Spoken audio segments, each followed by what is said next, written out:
That statement captures a popular idea about confidence, but it mixes truth with exaggeration. Bravery is not really about not giving a damn about what others think. Human beings are social. Awareness of judgment is normal and unavoidable. If you truly stopped caring entirely, you wouldn't be brave. You'd be disconnected. A more accurate way to frame bravery is this. Bravery is acting according to your values despite discomfort, uncertainty, or the possibility of judgment. It's less about eliminating external opinion and more about not being ruled by it. The second part, knowing who you are and what you are capable of, is closer to the mark. But even that needs grounding. Real self-awareness includes understanding both your strengths and your limits. Bravery doesn't require believing nothing is impossible. That kind of thinking can actually lead to poor decisions. In practice, brave people still feel fear, still notice opinions, still experience doubt. The difference is, they don't let those factors override what they believe is right or necessary. So rather than being the absence of concern about others, bravery is the ability to stay anchored in yourself while still operating in a world where other people's perceptions exist.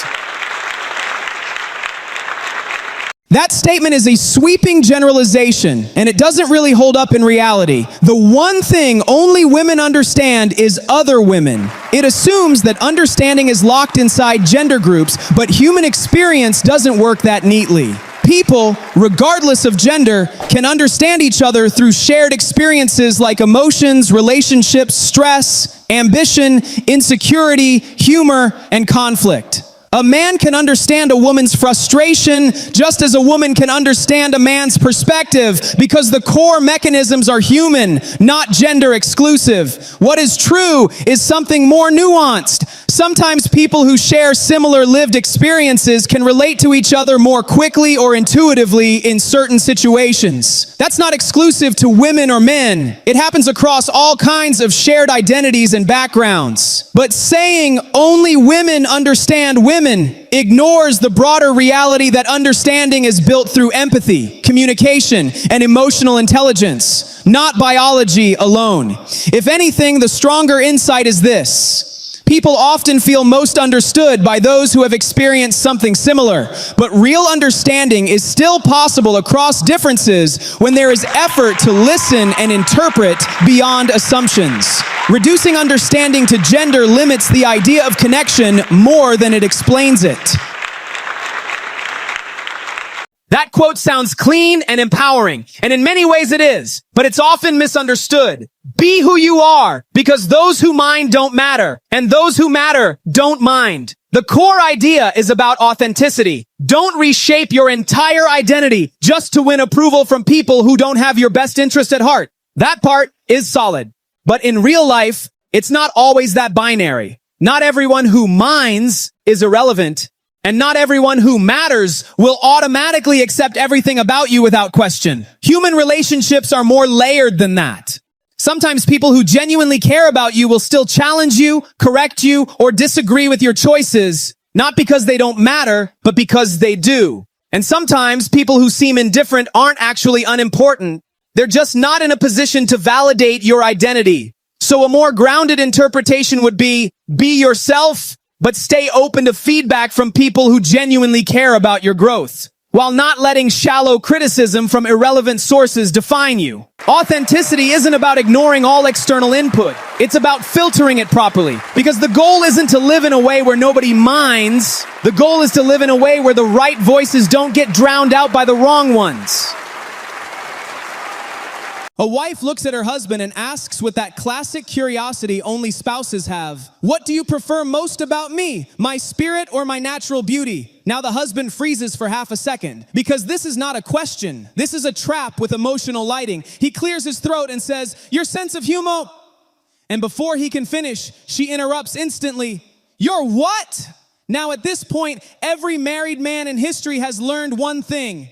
You never finish a sentence inside a setup question, because there is no correct answer. There is only damage control. The husband quickly recalibrates like he's defusing a bomb. "I meant your spirit. Obviously your spirit. I was going to say your spirit and your beauty equally. simultaneously, spiritually. But the moment is already gone because the wife has now entered investigation mode. Spirit and beauty, so you needed time to think about it? And the husband realizes something important. Marriage is not about having the right answer. It's about surviving the question, because some questions aren't meant to be answered. They're meant to be managed. And somewhere in the middle of this conversation, the original point is forgotten entirely. But one thing remains clear.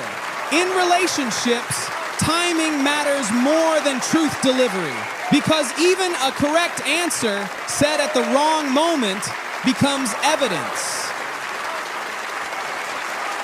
That line is funny because it sounds selfless on the surface, but it quietly assumes everyone else has a duty to revolve around me. We are all here on earth to help others. What on earth the others are here for, I don't know. The deeper issue is the one-sided view of purpose. Yes, helping others is one of the most meaningful parts of human life. Cooperation, support, empathy, service. These are core to how societies function. But it's not a one-way assignment where one group is helpers and everyone else is just waiting to be helped. In reality, people shift roles constantly. The person you help today may be the one who teaches you something tomorrow. The person who supports you emotionally may need your support next week. And sometimes people aren't here to serve you or anyone else at all. They're just trying to live, grow, survive, and figure things out, just like you. So the missing piece in that statement is reciprocity. Human life isn't structured around a single purpose assigned per person. It's a network of overlapping needs and contributions. Giving, receiving, learning, failing, recovering.